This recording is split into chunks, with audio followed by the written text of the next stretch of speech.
Haydn, Mozart, Beethoven, and on into the 19th century, all those other composers would not have been possible without Bach's music. Bach stood on the shoulders of the people that came before him, to be sure, but he showed what harmony could do in a way that had not really been done before him.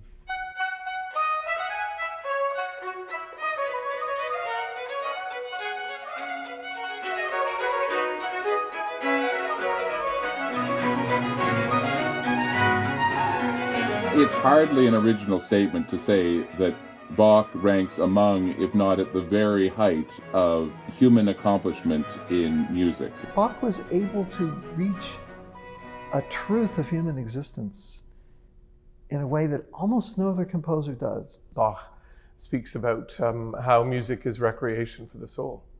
And I think that that's something that we really need to remember and to hold close to us, especially when people are suffering.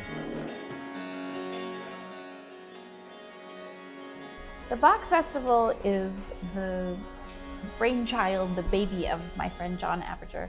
The festival is a celebration of one of the greatest composers that's in the Western European tradition, one of the greatest composers that's ever lived. It's a wonderful weekend of the greatest music in the world. So whatever level you're listening to the music at, whether you're just hearing it for the first time or you've been studying his music for 40 years, there's still so many things to appreciate and enjoy and be moved by in his music. It has a universal appeal that has to do with dance rhythms and harmony. Yeah, Bach for me is a place I go for restoration and renewal whenever I'm feeling the need to reconnect to a harmonic universe.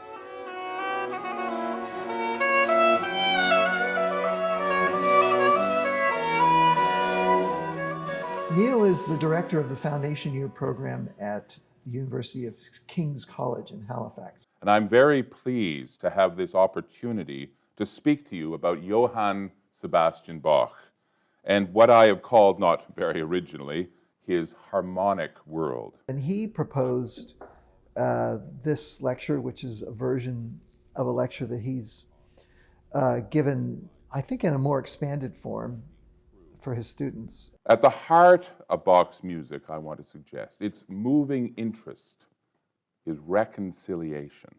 And in a way is the culmination of a whole series of developments in musical history which reach a kind of perfection, I think, in Bach's music, the way he integrates aspects of counterpoint and harmony and the whole interplay of the different voices that gives a kind of vision of a kind of reconciled whole. Which is why Dr. Robertson's lecture is so interesting, to talk about the harmonic world and talk about how it was reflective of the social order of the time and how that was shifting already in the 18th century. But as many scholars have pointed out, Bach more specifically unites Baroque chordal form, music understood in terms of chords, and Renaissance polyphony.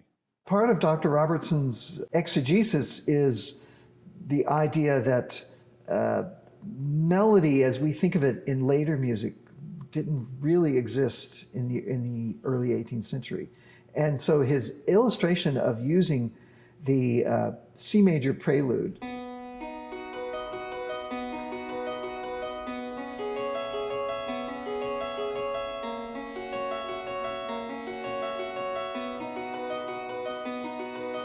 It is rather atypical of Bach's compositions, and yet is exactly the right place for Bach to begin to explore and demonstrates the virtues of the well-tempered tuning that allows composition in all keys of the major and minor scales, the scales that came to dominate Western music in the early modern period. But that first prelude, strictly speaking, doesn't have a melody at all. It's just a progression of chords. It's just a series of arpeggiated chords, and the interest is in how he shifts from one chord to another. But it's all about harmony. It's not about melody at all. It's a perfect example of his illustration.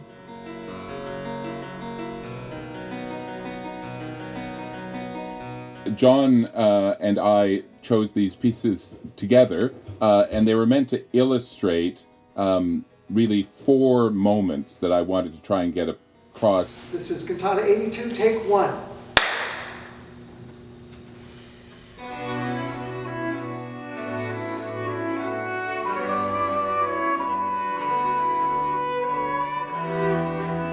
We did the Ich habe genug cantata with Dan Taylor, who's one of my favorite singers to work with. I think Cantata 82 has a message for everyone, which is difficulty and struggle can lead us to a joyful place. I find it such a deeply haunting and powerful piece. It's such an incredibly intense, moving piece of music. And it's a beautiful expression of the text that Bach is setting. It talks about literally, ich habe genug, is I have had enough. And I don't think it's by accident that Bach uses the oboe. The way in which the oboe and the singer interweave, the way in which it sort of is this expression of a kind of life lived to its fullness.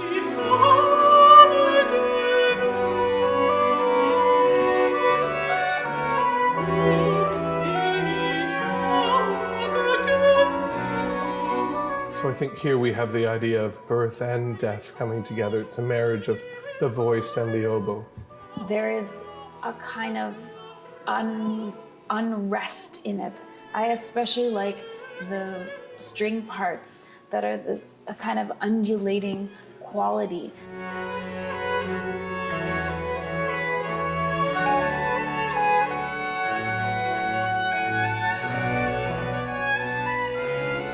And then this gorgeous, gorgeous vocal line and oboe line on top. So and this is one of the things that Bach is so wonderful with, is creating these kind of textures.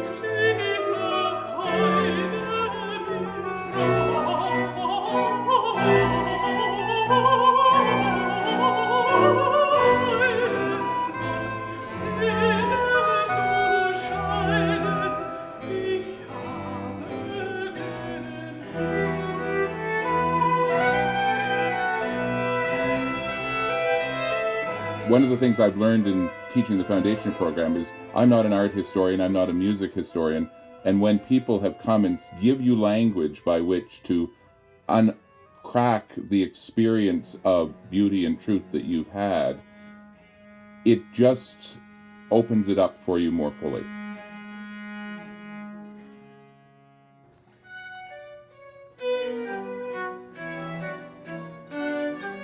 Pergolesi died at a very young age, but he wrote this very important piece, the Stabat Mater. It speaks of Mary's suffering as she stood at the cross, and so it speaks of the crucifixion and of her contemplation.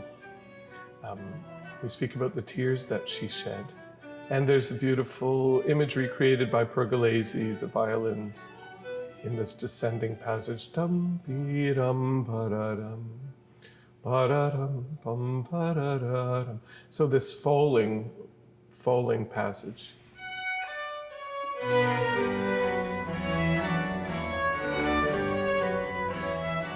I think brings us here to earth.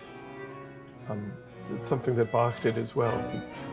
He shows you with the rhetorical device, with the gesture coming down.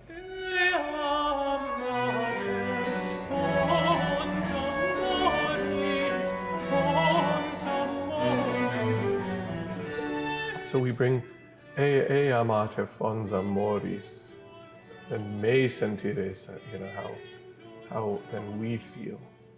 And it stays, that piece in particular stays within a certain relatively compact range. It's not a dramatic declaration as one might find in opera. These are really prayers, and I think if we're at our best, then the listener becomes an individual who joins us in the prayer, who listens in the prayer.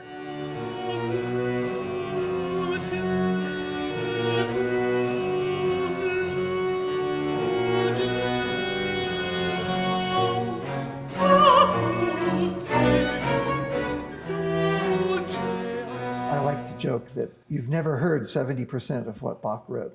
You hear some truly great pieces often. That's wonderful, that's good. They are great pieces. They deserve to be performed a lot. But there are a lot of other great pieces that haven't reached that status, and so then they aren't performed as often. So my idea is, by playing the pieces that you don't know, it actually enhances your understanding and appreciation of the pieces you do know.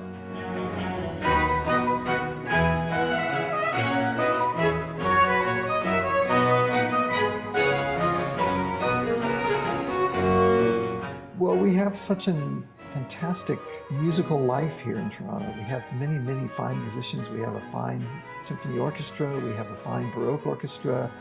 We have a lot of great musicians here, and I'd like to think that we can bring what we're doing far beyond the boundaries of Toronto and Ontario.